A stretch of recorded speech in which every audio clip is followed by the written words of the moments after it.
because I'm in a DSO, it does tend to be more career oriented, and the people that I am able to lead and I'm able to teach about these metrics, and I'm able to teach about how to really impact a patient's experience and impact their care. And for me, growth is seeing the growth in others that are on my team. This is Growth in Dentistry, a dental intelligence podcast where we ask the question, what does growth in dentistry look like to you? I'm Katie Polson, a dental hygienist and your host. Welcome to another episode of Growth in Dentistry. I'm Katie Polson, and you are here listening to the first episode of our DSO specific episodes on the Growth in Dentistry podcast. We're so excited to be able to release these episodes. We have a lot of people that listen to the show that either are part of a DSO, that own a DSO, or maybe they're interested in becoming part of a DSO, or they're, like we said in our pre-show today, there's a lot that can be learned from larger corporations and how they do it. And if you're a private practice, a single practice owner, there's a lot to be learned. So whether you're in the DSO space or you're not, we hope that you continue to listen. It's going to be a really great show. And in the future, just so you know, these episodes will be released once a month. We're going to do that for a while. And if it goes great, we'll ramp it up maybe, but we're excited to kick it off the very beginning. But before we get started, I wanted to invite those of you that if Facebook is like your jam, if you like to live on Facebook, we have a great Facebook Dental Intelligence podcast community. Please join us there and come enjoy like-minded data nerds. We like to come learn from one another. That's really what we really are. If you are a current or active listener, please go and rate, review this podcast. It means so much to us. It helps us expand our reach to those other great dental people that want to learn from people in the industry and dental practices who are doing great things with data. Our current customers, if you haven't had an opportunity to go into your analytics tool, there's a place called DI Community. That's a great space for you guys to talk to one another about how to implement data, or you can talk about, I don't go complain about your office matter. I don't know what you want to do, but you can go use it. And it's super, super fun. And the podcast, and then also for those of you that aren't current customers and want to be one, we're giving a specific $50 gift card when you complete a demo for listeners to the show. So you can go to get.dentalintel.com/podcast, and that link will be in our show notes. So that being said, we are, again, this specifically with this DSO specific episodes, I'm just excited to pick their brain because really, and those of you that have listened to the show, I'm a hygienist in a private practice. That's all I've known. My dad's a dentist. My brother's a dentist. So this world is not one that I know of.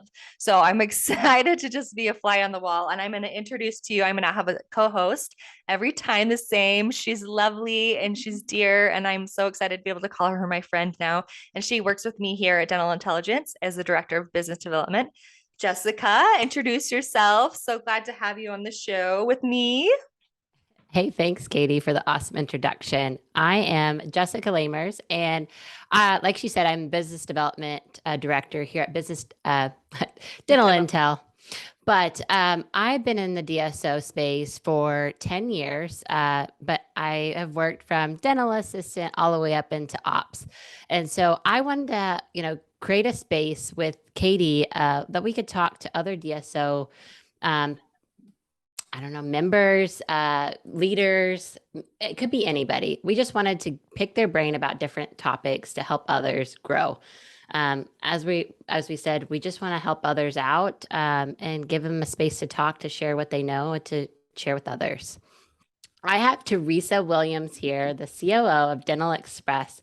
I'd like to call her my friend because I've met her quite a few times.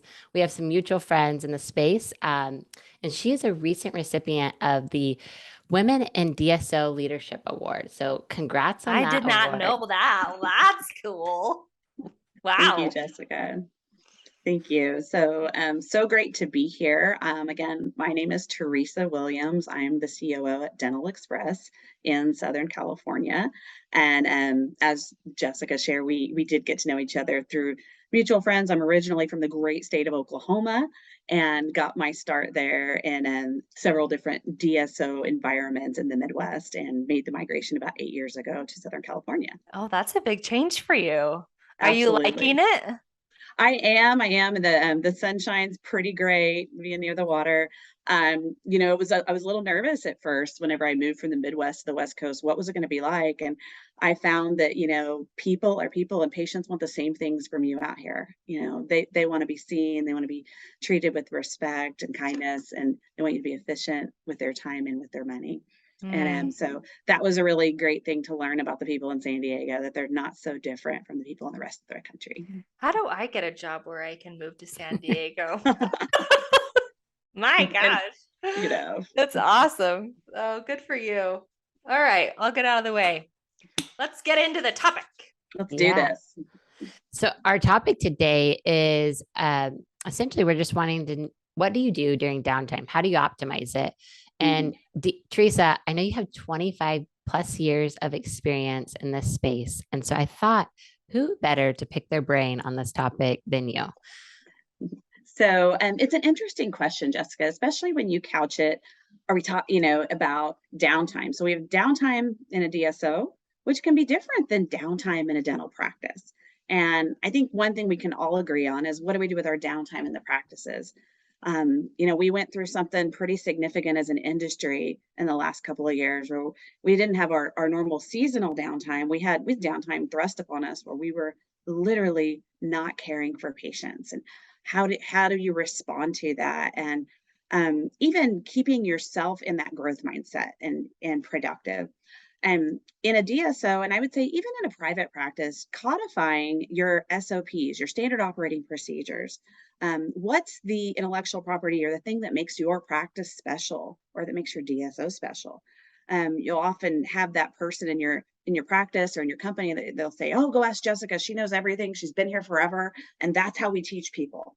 And that can be problematic, if Jessica's not there that day on your first day, or Jessica's not available, or maybe Jessica's overwhelmed and she has too many people that she's caring for and teaching at the same time. And so taking advantage in that downtime to really start to write down how your practice should function. What is the correct way to schedule an appointment?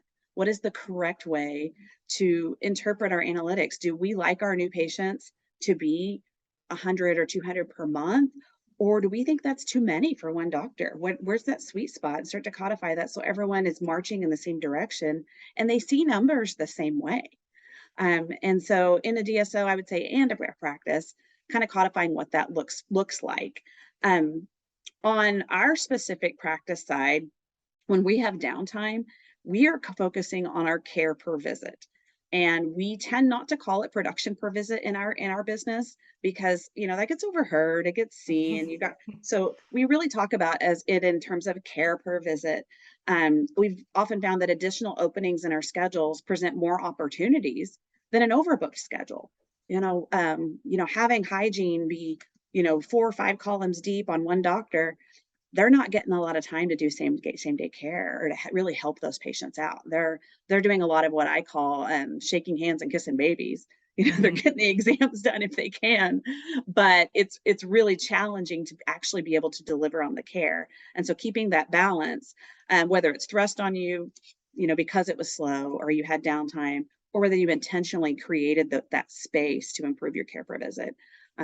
Because you just can't turn the heat up and do more care if there's too many people in the building.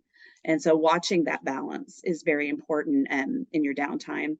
And we found in COVID, when we were doing emergency care only, we were even more productive, which we weren't expecting to see that, because if all of your patients needed root canals or needed extractions or surgery, we were a lot more productive in that time. And so that taught us something about leaving space for that, because our practices have such a great retention rate and a great reappointment rate. We didn't have a lot of space to respond to emergencies like we needed to. That is something that I want to point out, that you're not alone in saying that. We've talked to many practices. I've had an opportunity to talk to, top 10% of our practices that use our data and these deep dive episodes that we're doing. And many of them have said that their production per visit went up. We actually just did a podcast with a doctor last week that it totally changed the way he practiced. Like he doesn't even he went from down to 2 hygienists down to 1 now. I mean, he's just like a tiny little office, but he's like, He's like, I love my life even more now. Like I do more dentistry and I Mhm. like when they're there and I take more time off. So Yep. yeah, And it was not something we were expecting to see at yeah. all. I think Um, in our de novo practices, so de novo practice, for those of you that are not DSO people, Yeah. is a practice that you open from nothing. You build it and they will come. You have no patience. And so in a de novo practice, when you open the doors, caring for every single patient with everything that they need, it's, I mean, you're all there. You've got a whole team, 5 or 6 people ready to serve that one patient because you don't have a recall yet. And so we see in our de novo practices these very, very high care per visit numbers. And so watching as the recall builds, watching that number kind of normalize and come in line with the rest of the practices, you've kind of got to balance that. Is that doctor really providing a lot of care per visit in a normal circumstance, or is it a de novo situation? mm, I think some words that you've kind of played on, Teresa, is care, care, Mhm. care.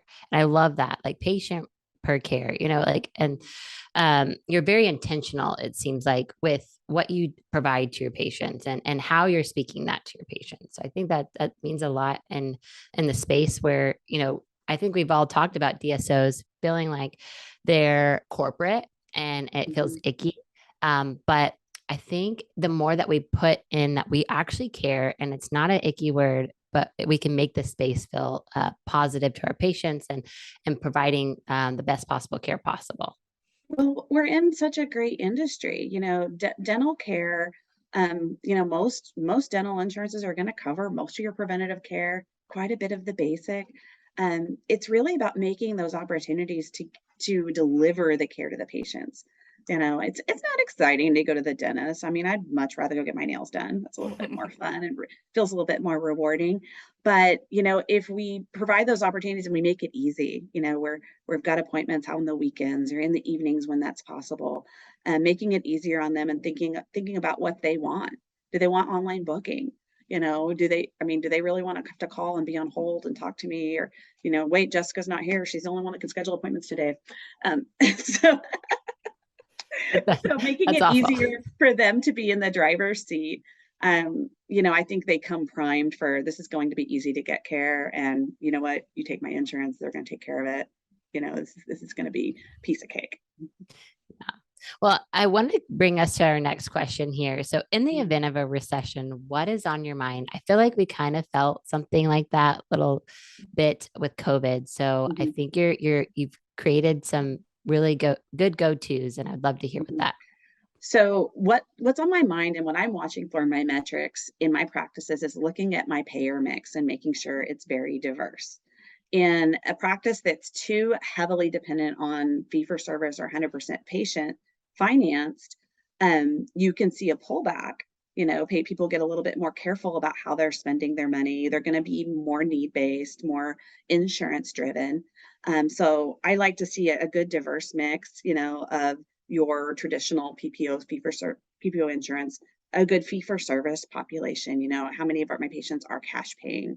And what types of tools are we going to use to respond to them, and more creative and flexible patient finance options. Are we doing some subprime lending? What are we doing in there to help respond to what the patient needs and concerns are? Watching these, but we're also watching the visits and care per visit, like we said. So if I see that number start to decline, I'm probably going to focus on relationships. That inverse there. If I have lower visits, I should have a higher patient care per visit. We talked about that. But if my care per visit's down, I'm going to need to make sure I'm seeing more patients. Are we being empathetic to our patients that are experiencing economic stressors? Mm, Dentistry is one of those industries that's considered to be somewhat recession proof. That pain and infection are going to present. People are going to need to do something about it. It's not going to go away. We know it doesn't fix itself. And so, because we're in one of those types of industries, we don't want to become, we don't want to be considered non-empathetic to our patients that are experiencing something different. If they've gone through layoffs in their company, they're bringing all this with them outside of, and they're worried that it's going to be expensive. They're worried about how you're going to feel about they didn't get their teeth cleaned last year when they didn't have a job. And so making sure that we're really responsive to what they're going on and what's going on in their lives. we saw that during COVID when people were afraid of COVID and they were, afraid for the economy then. Just kind of reminding them, hey, we're in this with you. We're here with you, and we've got more creative financial options. And we're going to pivot our marketing. Maybe we're not going to target cosmetic and whitening, and where our marketing is going to become more targeted to responding to your pain or responding to your financial concerns. And just because that's what's going to be on people's mind. It may not be full mouth reconstruction that day, but yes, you can still take care of yourself, and we're here for you. I think you brought up a great point when I asked about recession, is like being mindful of PPO versus fee for service, because one of the biggest things you're going to see with the recession is what you read about is going to be people not utilizing dental insurance anymore. And so then they're going to be, educated on how much dentistry can be without that. Again, it is a discount. It's not necessarily a medical where you meet your deductible and it pays for everything afterwards. So I think people know an idea of that, but they don't know the true dollar that comes down to just even getting a cleaning. Like it can be easily $300 if you don't have insurance. And to that point, Jessica, having an in-house like payment plan or in-house payment, discount plan available for your patients, can be a huge relief. Maybe they've made the decision to leave their job and try, maybe I'm going to try to open my own in-home bakery, but now I don't have insurance. In your marketing materials, putting that out there, hey, we've got in-house discount plan. If you don't have insurance, you're still going to be able to go to the dentist and you're going to be able to afford it. People need to hear that message. And we often don't deliver that message until the patient is in the office. We're like, oh yeah, when they get here, we're going to tell them all about how great we are. Well, we're missing the mark. Through social media, we could be telling people, responding to the noise that's out there. I mean, The Economist is on every single morning talking about what is the Fed going to do? Wouldn't it be great if my social turnaround told me I could still go to the dentist no matter what they're doing? It's going to be okay. I love, just from being somebody in marketing, I love that you brought that up, that idea of pivoting. Like, what are you going to do as in a dental practice? Like you might really like your bread and butter and what you want to do all day is like 6, like full cosmetic restorations. That might be like what you want to do, but maybe having a contingency plan of like, this is our marketing strategy in the event, hopefully cross our fingers that we are in a full-blown capital R recession, right? Like this is what we're going to do. This is what the messaging is going to say. And this is how much ad spend we're going to put towards it, right? Like to have that plan in place would probably give them so much peace of mind. I love that idea. It's such a good one. Yeah, I think you really do have to pivot to what people want, because the way that even in your organic searches, if they're not looking for it, it doesn't matter what you're spending on it. So you need to look at what do people really want and what are they looking for? They're looking to be reassured that they can still afford their lifestyle. So like what metrics are you considering a red herring to get you to that point of like, okay, now we got to pivot and make this plan happen? So when I see my care per visit, if I see my number of visits falling, I'm looking to what can I do to improve that care per visit? What's possible? And sometimes it balances itself because there's more time, so you can do more care. So it, like we said, when we had less patients, we were doing more. It does take care of itself in somewhat, but it's getting the mindset of the clinician in that right place, that you don't have to run full tilt all the time. Sometimes you're running full tilt to support the people that are in your practice, your relationship, and in that same vein, when we're not in a recession, when things are booming, don't just lean on your success. Think about, could it be better? Do I need another doctor here? Are we running around to be running around? Could we be providing more care per visit to the people that are here? It shows itself more when things slow down. You start to see opportunities for when it picks back up. Yes. And I think you also see who's like on your team and those times, right? Yeah. So if you would think of a recession, is there a place or an area in the business that would take like the back burner that you foresee? I would expect we'll probably, as far as the whitening, like I said, the cosmetic cases, We're still seeing a fair amount of aligner business happening even in the recession. They're looking for more affordable options for aligners. Mhm. And so I think in our practices, we're going to see more people getting to know companies outside of the household name. And I'm not going to mention names here, Yeah, right. but there's so many players entering the marketplace. I think that's going to become a very, very competitive space because practices, they're going to have to pull back on what we're charging for cases.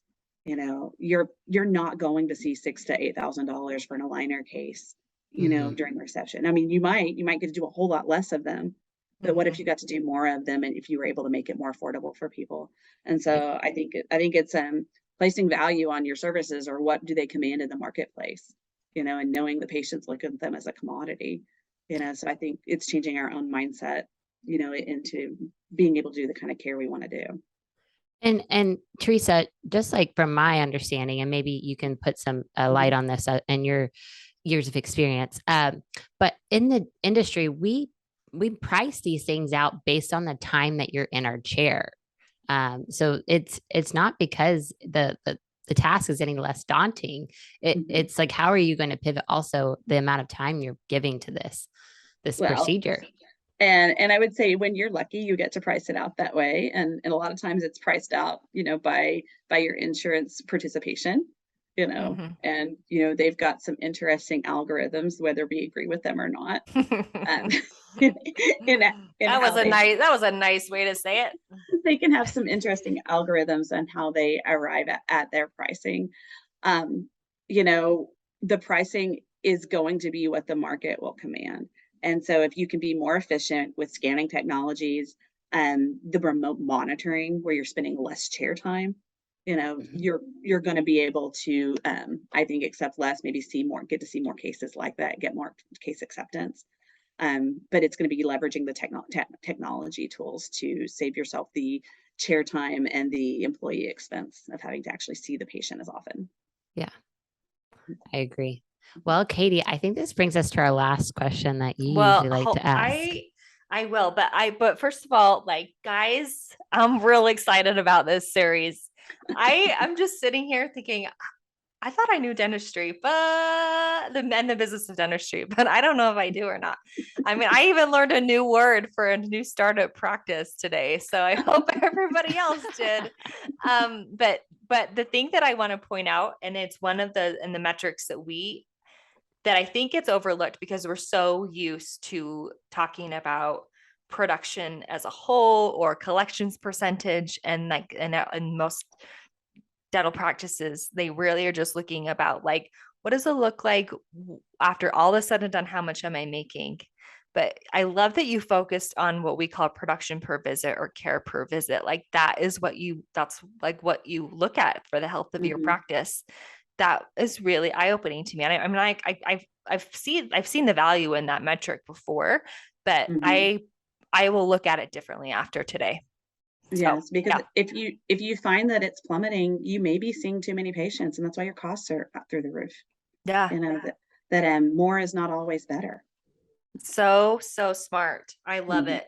Well, Teresa, we ask this question of everyone that comes on the show, and that's because growth means so much to so many, something to different. Hello, guys. It means something different to everyone. Mhm. And the thing is those kind of mess ups, I'm not even going to edit out. I'm just not, because what's the point? But what does growth in dentistry mean to you? I'm so excited to hear these answers from these DSO specific people. So we are in the service industry, whether you're in a private practice like yourself, Katie, or in a DSO like myself. Um, Growth in dentistry, because I'm in a DSO, it does tend to be more career oriented, and the people that I am able to lead and I'm able to teach about these metrics, and I'm able to teach about how to really impact a patient's experience and impact their care. And for me, growth is seeing the growth in others that are on my team. And that's huge for me, and that's something that gets me excited and gets me up in the morning. Seeing the success on your team and seeing what they experience. It's awesome. That just tells you a lot about Teresa right there, that Yeah. it's not about her, it's about others that are around her. And I love Yeah. that. Yeah.